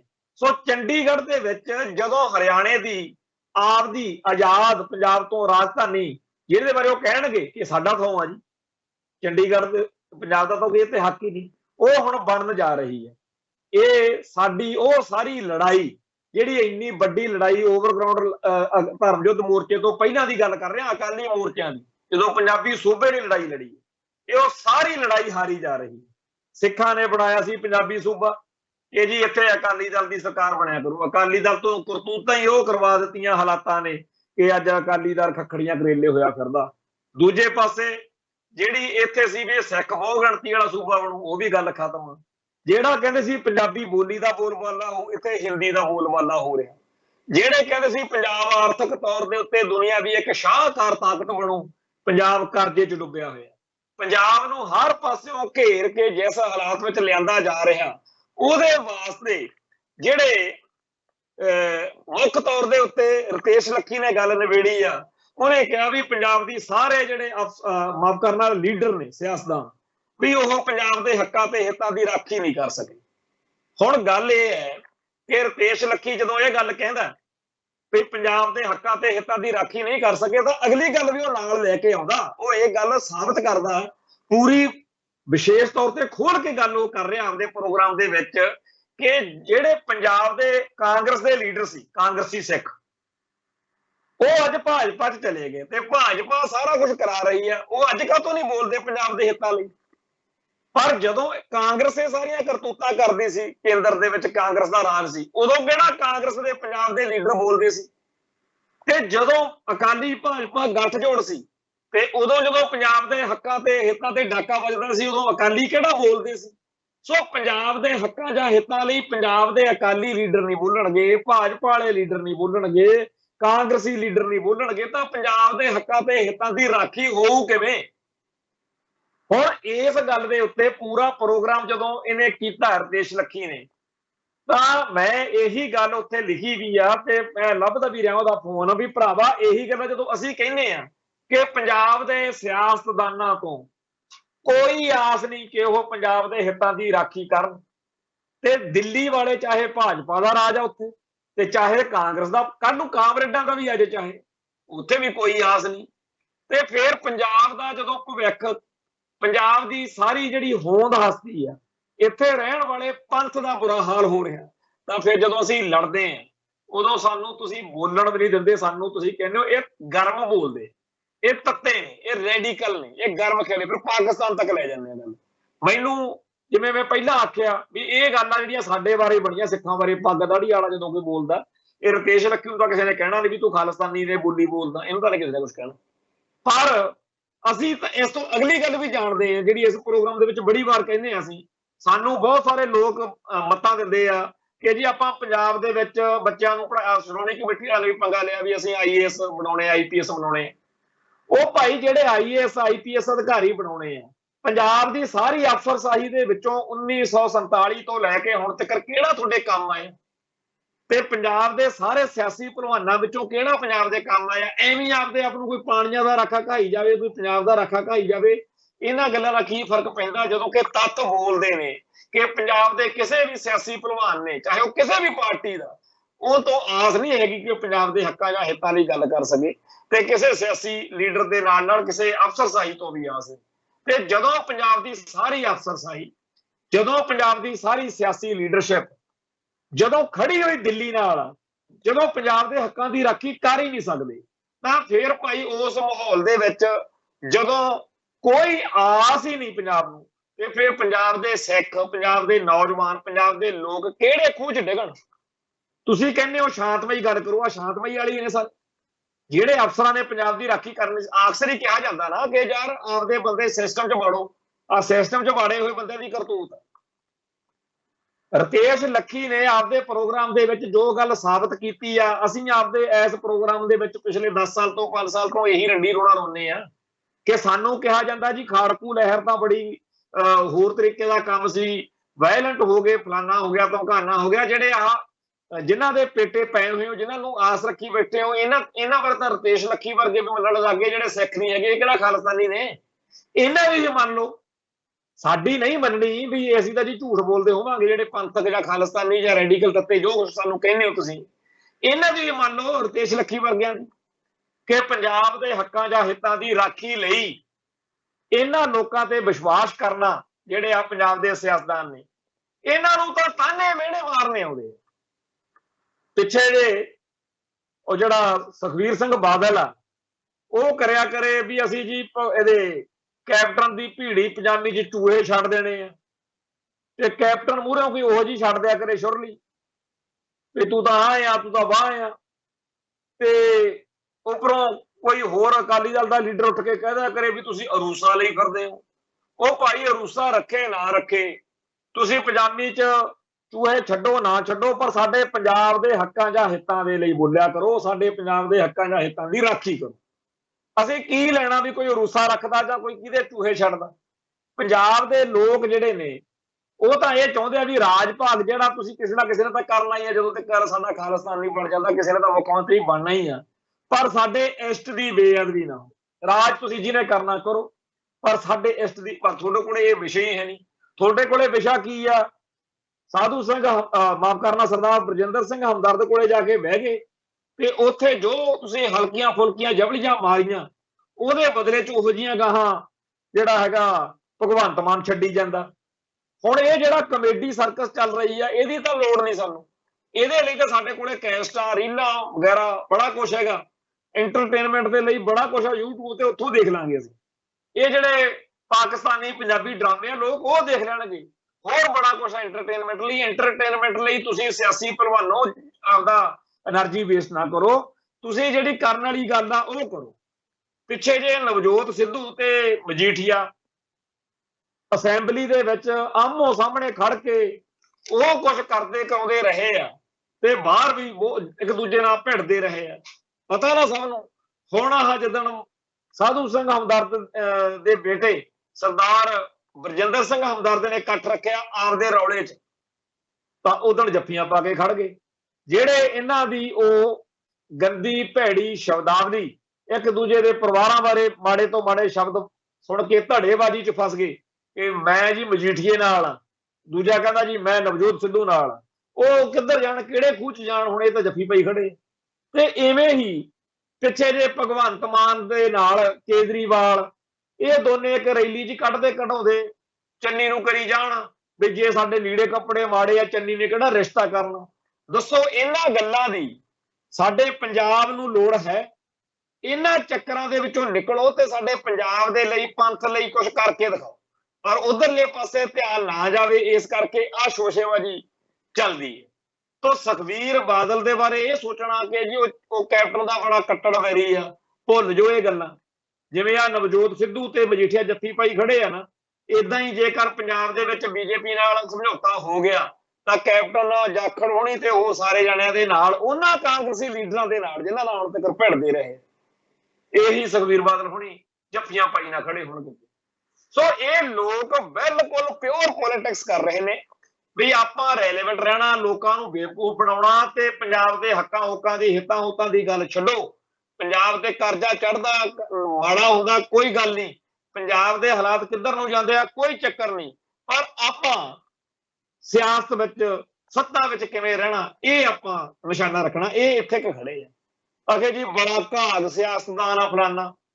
बरनाला भी देखिया सी, बादल भी देखिया सी, अमरिंदर भी देखिया ते होर बड़े देखे। पंजाब दे किसी सियासी लीडर तो कुछ नहीं सरिया पंजाब लई। इन्हां सारे आगूआं ने रल मिल के दिल्ली दी चलण दित्ती। इन्हां ने दिल्ली नूं रोकना सी, इन्हां ने नागपुर नूं रोकना सी, पर इन्हां तो कोई किसी भी किस्म दा साडे पंजाब लई होया नहीं। जे बादल वर्गे लीडरां तो पंजाब दे हितां दी राखी नहीं होई, जिन्हां नूं घाग सियासतदान कहा जांदा, तां भाई आ जिहड़े नवें उठे आ आम आदमी पार्टी वाले, ਜਿਹੜਾ ਪੂਰਾ ਹੁਣ ਸਿਆਸੀ ਲੀਡਰਾਂ ਦਾ ਆ ਰਿਹਾ, ਇਹਨਾਂ ਦੇ ਸੀਨੀਅਰ ਦੇਖ ਲਓ। ਸੀਨੀਅਰ ਇਹਨਾਂ ਦੇ ਕਿਹੜੇ ਨੇ? ਨਵਜੋਤ ਸਿੱਧੂ, ਮਜੀਠੀਆ, ਸੁਖਬੀਰ ਹੋਣੀ ਸੀਨੀਅਰ ਲੀਡਰ ਆ ਪੰਜਾਬ ਦੇ। ਤੇ ਆ ਜਿਹੜੇ ਨੇਗੇ ਆਪਣੇ ਜਿਨ੍ਹਾਂ ਦੇ ਬਾਰੇ ਬਾਜਵਾ ਬੋਲਦਾ ਸੀ ਉਹ ਮੋਬਾਈਲਾਂ ਦੀ ਦੁਕਾਨ ਆ ਫਲਾਣਾ, ਇਹ ਹੈਗੇ ਆ ਜੂਨੀਅਰ ਲੀਡਰ। ਇਹਨਾਂ ਵਿੱਚੋਂ ਕੋਈ ਹੈਗਾ ਜੀ ਤੋਂ ਤੁਸੀਂ ਆਸ ਕਰ ਸਕਦੇ ਹੋ ਕਿ ਉਹ ਕਹੂਗਾ ਵੀ ਮੈਂ ਤਾਂ ਪੰਜਾਬ ਲਈ ਲੜਨਾ, ਪੰਜਾਬ ਲਈ ਮਰਨਾ, ਤੁਸੀਂ ਪੰਜਾਬ ਦੇ ਹਿੱਤਾਂ ਦੇ ਉਲਟ ਕਿਵੇਂ ਮੇਰੇ ਤੋਂ ਕੋਈ ਕੰਮ ਕਰਾ ਲਓਗੇ? ਇਹਨਾਂ ਤੋਂ ਕੋਈ ਆਸ ਨਹੀਂ। ਸੋ ਪੰਜਾਬ ਦੇ ਸਿਆਸੀ ਭਲਵਾਨ ਤੇ ਪੰਜਾਬ ਦੀ ਸਾਰੀ ਅਫਸਰਸ਼ਾਹੀ ਜਿਹੜੇ ਤੁਸੀਂ ਸਾਰੇ ਇਹਨਾਂ ਤੋਂ ਆਸ ਰੱਖਦੇ ਹੋ, ਹੁਣ ਤੱਕ ਦਾ ਇਹਨਾਂ ਦਾ ਰਿਕਾਰਡ ਸਮਝਣ ਦੇ ਲਈ ਰਤੇਸ਼ ਲੱਖੀ ਦਾ ਪ੍ਰੋਗਰਾਮ ਸੁਣ ਲਓ। ਸਾਡੇ ਵਾਲੇ ਤੇ ਤੁਹਾਨੂੰ ਸ਼ਾਇਦ ਤੱਥਾਂ ਤੇ ਯਕੀਨ ਘੱਟ ਹੋਵੇ, ਉਹਨੇ ਬਹੁਤ ਡਿਟੇਲ ਦੇ ਵਿੱਚ ਸਾਰੇ ਤੱਥ ਰੱਖ ਕੇ ਇਹ ਸਾਬਤ ਕੀਤਾ ਹੈ ਕਿ ਇਹਨਾਂ ਤੋਂ ਕੱਖ ਕੋਈ ਆਸ ਨਹੀਂ। ਜਦੋਂ ਇਹਨਾਂ ਤੋਂ ਕੋਈ ਆਸ ਨਹੀਂ, ਨਿਰਾਸ਼ ਹੋਇਆ ਪੰਜਾਬ, ਦੁਖੀ ਹੋਇਆ ਪੰਜਾਬ, ਕਿੱਧਰ ਜਾਊ? ਜਿਹੜਾ ਆਪਾਂ ਪਿੱਟਦੇ ਆ ਕਿ ਜੀ ਸਾਰਾ ਪੰਜਾਬ ਬਾਹਰ ਨੂੰ ਚੱਲਿਆ, ਇੱਥੇ ਦਿਖਦਾ ਹੀ ਕੱਖ ਨਹੀਂ ਤਾਂ ਚੱਲਿਆ। ਪਰ ਅਸੀਂ ਇੱਥੇ ਜਦੋਂ ਕਹਿੰਦੇ ਆ ਕਿ ਇਹ ਦੁਸ਼ਮਣ ਦੀ ਚਾਲ ਆ, ਜਿਵੇਂ ਕਿਸੇ ਵੇਲੇ ਅਬਦਾਲੀ ਤੇ ਨਾਦਰ ਵਰਗਿਆਂ ਨੇ ਹਮਲੇ ਕਰਕੇ ਇੱਥੇ ਇਹੋ ਜਿਹਾ ਮਾਹੌਲ ਬਣਾਇਆ ਸੀ ਕਿ ਪੰਜਾਬ ਦੇ ਲੋਕ ਪੰਜਾਬ ਛੱਡ ਜਾਣ, ਉਵੇਂ ਇੱਕ ਹਮਲਾ ਵਾ। ਇਸ ਹਮਲੇ ਦੇ ਮੂਹਰੇ ਅੜਨਾ, ਖੜਨਾ, ਲੜਨਾ, ਮਰਨਾ ਸਾਡਾ ਫਰਜ਼ ਵਾ। ਪਰ ਅਸੀਂ ਆਮ ਪੰਜਾਬੀ, ਆਮ ਸਿੱਖ ਤਾਂ ਇਹਦੇ ਲਈ ਕੁਰਬਾਨੀ ਕਰਾਂਗੇ, ਕਰ ਰਹੇ ਆ, ਕਰਨ ਲਈ ਤਿਆਰ ਆ। ਪਹਿਲਾਂ ਵੀ ਸਾਰੇ ਸੂਰਮਿਆਂ ਨੇ ਜਿਨ੍ਹਾਂ ਨੇ ਜਾਨਾਂ ਵਾਰੀਆਂ ਨੇ, ਉਹਨਾਂ ਨੇ ਪੰਜਾਬ ਲਈ ਕੋਈ ਕਸਰ ਨਹੀਂ ਛੱਡੀ, ਸੀਸ ਤਲੀ ਤੇ ਧਰ ਕੇ ਲੜੇ ਆ। ਪਰ ਜਿਹੜੇ ਆਪਦੇ ਆਪ ਨੂੰ ਮਹਾਨ ਲੀਡਰ ਬਣਾਈ ਫਿਰਦੇ ਆ ਤੇ ਜਿਹੜੇ ਇਹਨਾਂ ਦੇ ਚੇਲੇ ਵਾਲ ਕੇ ਆ, ਉਹਨਾਂ ਨੂੰ ਸ਼ਰਮ ਨਾਲ ਡੁੱਬ ਕੇ ਮਰ ਜਾਣਾ ਚਾਹੀਦਾ। ਤੁਸੀਂ ਕਹਿੰਦੇ ਸੀ ਖਾਲਿਸਤਾਨੀ ਲਹਿਰ ਨੇ, ਖਾੜਕੂ ਲਹਿਰ ਨੇ 50 ਸਾਲ ਪਿੱਛੇ ਕਰਤਾ ਪੰਜਾਬ। ਪੰਜਾਬ ਦੇ ਸਾਰੇ ਅਫਸਰੋ ਤੇ ਪੰਜਾਬ ਦੇ ਸਾਰੇ ਸਿਆਸੀ ਭਲਵਾਨੋਂ ਤੁਹਾਡੇ ਸਾਹਮਣੇ ਆ ਕਿ ਤੁਸੀਂ ਪੰਜਾਬ ਦੇ ਹੱਕਾਂ ਤੇ ਹਿੱਤਾਂ ਲਈ ਕੱਖ ਨਹੀਂ ਕਰ ਸਕਦੇ ਤੇ ਨਾ ਤੁਹਾਡੇ ਅੰਦਰ ਇਹ ਜੁਰਤ ਵਾ। ਉਹ ਨੌਜਵਾਨ ਸੂਰਮੇ, ਉਹ ਅਣਖੀ ਬੱਬਰ, ਉਹ ਪੰਜਾਬ ਦੇ ਬਲਕਾਰੀ ਯੋਧੇ ਸਿੱਖ ਨੌਜਵਾਨ ਜਿਨ੍ਹਾਂ ਨੇ ਪਿਛਲੇ ਸੰਘਰਸ਼ ਦੇ ਵਿੱਚ ਜਾਨਾਂ ਵਾਰੀਆਂ ਜਾਂ ਜਿਹੜੇ ਹੁਣ ਸਰਗਰਮ ਨੇ, ਉਹ ਸੀ ਪਾਣੀਆਂ ਦੇ ਰਾਖੇ, ਉਹ ਸੀ ਪੰਥ ਦੇ ਰਾਖੇ, ਉਹ ਸੀ ਪੰਜਾਬ ਦੇ ਰਾਖੇ ਤੇ ਉਹਨਾਂ ਦੇ ਰਾਹਾਂ ਤੇ ਚੱਲਣ ਵਾਲੇ ਹੀ ਇਸ ਲੜਾਈ ਨੂੰ ਅੱਗੇ ਤੋਰਨਗੇ। ਤੁਹਾਡੇ ਤੋਂ ਕੋਈ ਆਸ ਨਾ ਸੀ, ਨਾ ਹੈ ਤੇ ਨਾ ਕਦੇ ਰੱਖਣ ਦੀ ਲੋੜ ਹੈ। ਸੋ ਅੱਜ ਇੱਥੇ ਸਮਾਪਤੀ ਕਰਦੇ ਹਾਂ, ਫੇਰ ਮਿਲਾਂਗੇ। ਨਾਨਕ ਨਾਮ ਚੜ੍ਹਦੀ ਕਲਾ, ਤੇਰੇ ਭਾਣੇ ਸਰਬੱਤ ਦਾ ਭਲਾ। ਵਾਹਿਗੁਰੂ ਜੀ ਕਾ ਖਾਲਸਾ, ਵਾਹਿਗੁਰੂ ਜੀ ਕੀ ਫਤਿਹ।